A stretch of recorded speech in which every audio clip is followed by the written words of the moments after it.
പിതാവിൻ്റെയും പുത്രൻ്റെയും പരിശുദ്ധരുവിയുടെയും നാമത്തിൽ ആമേൻ. വീണ്ടും വചനവുമായി വരുവാൻ സാധിക്കുന്നതിന്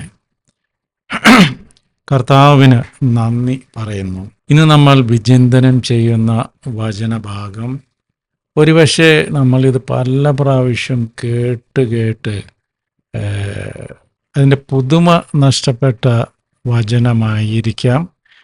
പക്ഷേ നമ്മൾ വിശ്വാസത്തിൽ അഭിവൃദ്ധി പ്രാപിക്കും തോറും ഈ വചനത്തിൻ്റെ പ്രസക്തി ഏറി വരികയാണ്.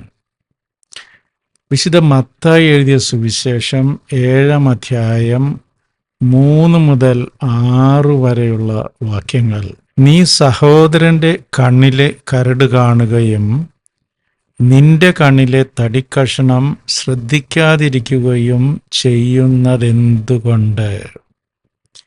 അഥവാ നിന്റെ കണ്ണിൽ തടിക്കഷണം ഇരിക്കെ സഹോദരനോട് ഞാൻ നിന്റെ കണ്ണിൽ നിന്ന് കരടെടുത്തു കളയട്ടെ എന്ന് എങ്ങനെ പറയും?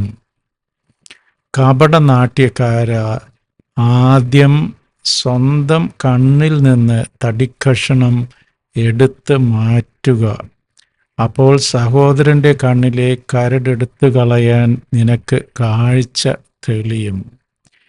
ദൈവവചനമാണ് നമ്മൾ കേട്ടത്. നമുക്ക് ദൈവത്തെ സ്തുതിക്കാം.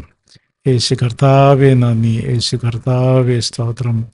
Hallelujah, hallelujah, hallelujah. പിന്നെ നമ്മൾ നോമ്പ് കാലത്തിലേക്ക് പ്രവേശിച്ചിരിക്കുന്നു. വിഭൂതി തിരുനാളൊക്കെ കഴിഞ്ഞു. അപ്പോൾ ഞാനിന്ന് ഒരു ബുക്ക് സ്റ്റാളിലേക്ക്, എറണാകുളത്തുള്ള ഒരു ബുക്ക് സ്റ്റാളിലേക്ക് പോയി. സാധാരണ അവിടെ ചെന്ന് കഴിഞ്ഞാൽ ഏതെങ്കിലും ഒരു പുസ്തകം എടുക്കും. അപ്പോൾ ഇപ്രാവശ്യം പോയിട്ട് എല്ലാം റിലീജിയസ് ബുക്സാണ്. ഒത്തിരി പുസ്തകങ്ങൾ കണ്ടു. പക്ഷെ കർത്താവ് എന്നോട് പറയുന്നു, നിനക്ക് വചനങ്ങൾ അറിയാത്ത കുഴപ്പമൊന്നുമില്ല, പക്ഷെ നീ അത് പാലിക്കുന്നുണ്ടോ? വചനം ഇപ്പോൾ ഒരു വർഷങ്ങളായിട്ട് നമ്മൾ വിശുദ്ധ ബലിയിലൊക്കെ സംബന്ധിച്ച് ബൈബിളൊക്കെ വായിക്കുന്ന ഒരാളാണെങ്കിൽ വചനമെല്ലാം നമുക്കറിയാം. പക്ഷേ അവ എത്രത്തോളം നമ്മുടെ ജീവിതത്തിൽ പ്രായോഗികമാക്കിയിട്ടുണ്ട് എന്നുള്ളതിലാണ് കാര്യം. എനിക്ക് വിശന്നു, നിങ്ങൾ ഭക്ഷിക്കാൻ തന്നു. ഞാൻ നഗ്നനായിരുന്നു, നിങ്ങൾ എന്നെ ഉടുപ്പിച്ചു. ഞാൻ കാരാഗൃഹത്തിലായിരുന്നു, നിങ്ങൾ എന്നെ സന്ദർശിച്ചു. ഞാൻ രോഗാവസ്ഥയിലായിരുന്നു, നിങ്ങൾ എന്നെ ആശ്വസിപ്പിച്ചു. ഇതൊക്കെ നമുക്ക് അറിയാത്ത കാര്യങ്ങൾ അല്ലല്ലോ. പക്ഷേ നമ്മൾ ഇതിലൊക്കെ നമ്മുടെ ഒരു സ്കോർ, കർത്താവ് നമ്മളെ റേറ്റ് ചെയ്യണമെങ്കിൽ നമുക്ക് എത്ര കിട്ടും? അതുകൊണ്ട് ഈ നൊയമ്പ് കാലത്തിൽ മറ്റുള്ളവരുടെ കുറ്റങ്ങളും കുറവുകളും ഒക്കെ അന്വേഷിച്ച് നടക്കുന്നതിന് പകരം നമുക്ക് നമ്മിലേക്ക് തന്നെ നമുക്ക് നോക്കാം. ക്രിസ്തുവിൻ്റെ പ്രവർത്തനങ്ങൾ, ക്രിസ്തുവിൻ്റെ വചനമനുസരിച്ച് ജീവിക്കുന്നതിൽ വിഘ്നമായിരിക്കുന്ന എന്തെല്ലാം കാര്യങ്ങളാണ് നമ്മുടെ ജീവിതത്തിൽ ഉള്ളത് എന്ന് നമ്മിലെ തടിക്കഷണങ്ങൾ നമുക്ക് കാണിച്ചു തരുവാനായി നമുക്ക് സർവേശ്വരനോട് ആത്മാർത്ഥമായി കേണപേക്ഷിക്കാം. ആബാ പിതാവേ, ഞങ്ങളിലെ കുറവുകൾ അങ്ങ് ഞങ്ങൾക്ക് കാണിച്ച് തരണമേ.